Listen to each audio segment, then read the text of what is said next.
Welcome to the Dr. Dre Show, and here we are to talk about something interesting. And to help us talk about something interesting, here is Dr. Pudaw. Woo! Yes. Thank you. Hi, Dr. Pudaw. Hello, Dre. What song are you gonna teach me today? I'm not gonna teach you about any song. Then we're not gonna use this guitar. Unfortunately, not.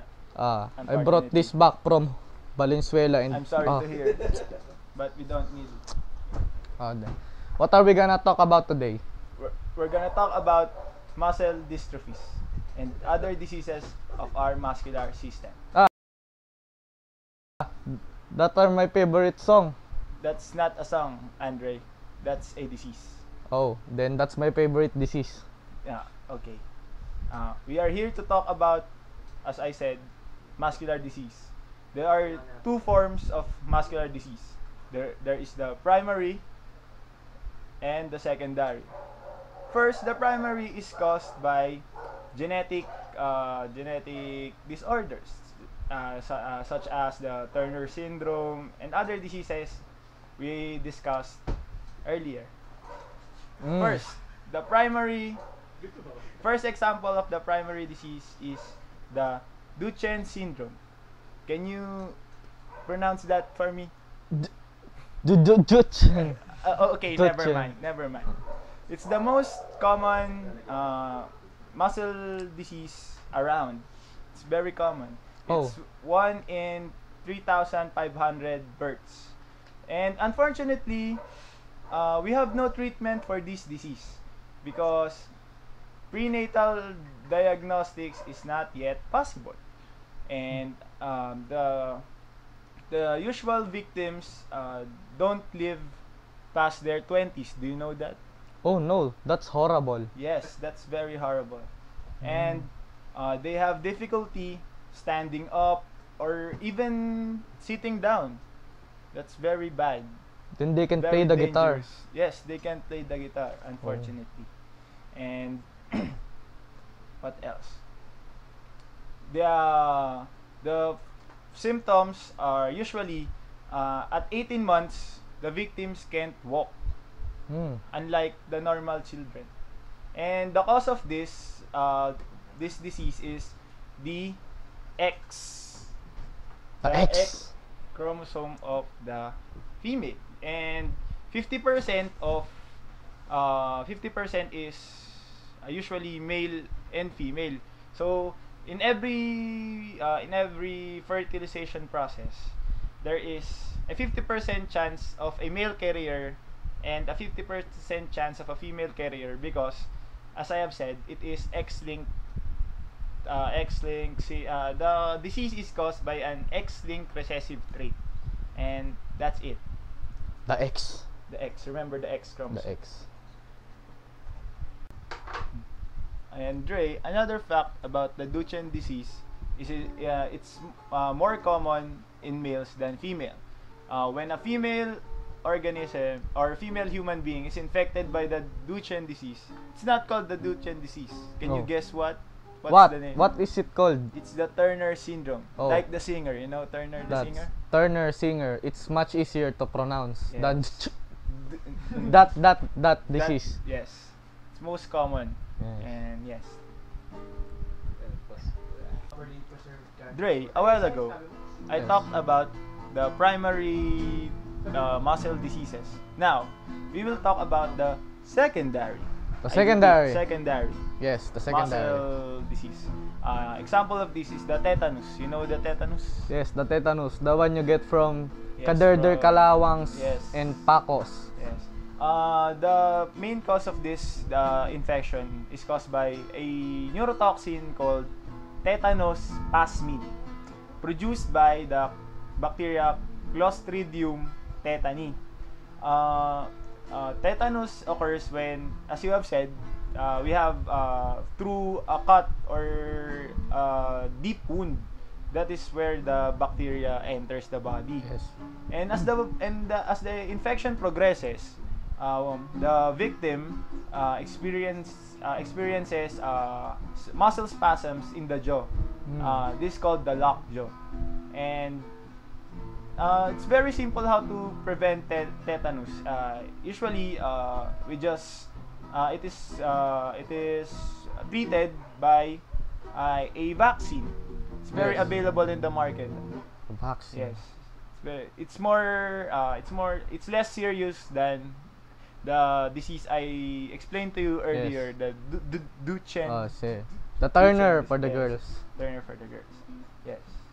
And another one is the botulism. But I'm not gonna explain to you that. I brought Yes. my friend Dr. Manlangit from the Victoria's Lying In Clinic. Mura, mabilis, at malinis. Here comes Mr. Manlangit, my friend. Here is the one to be explaining the botulism part, okay? Yes.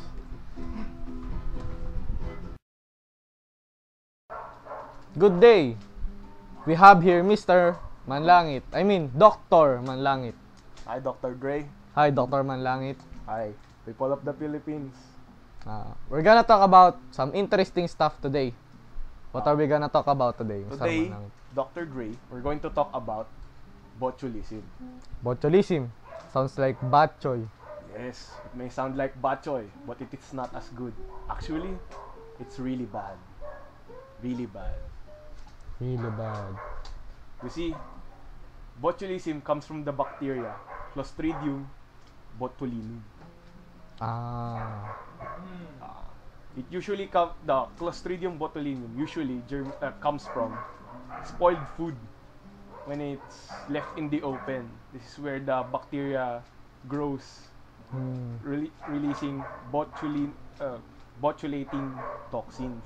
More on that later. But it also grows in cow poop, or in the Philippines, kalabaw poop.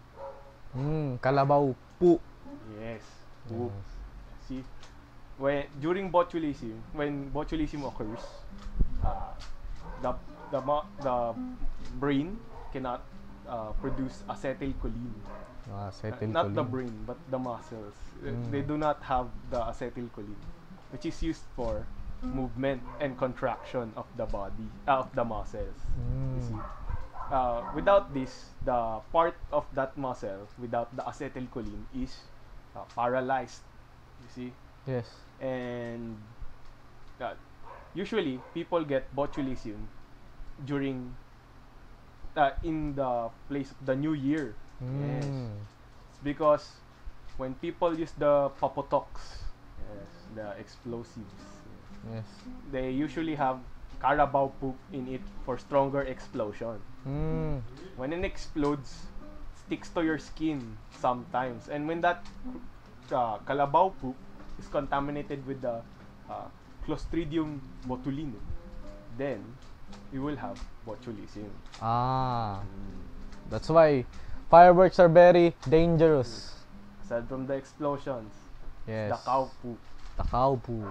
You see, but botulism has its medical aspects. For example, did you know Botox is botulating toxin?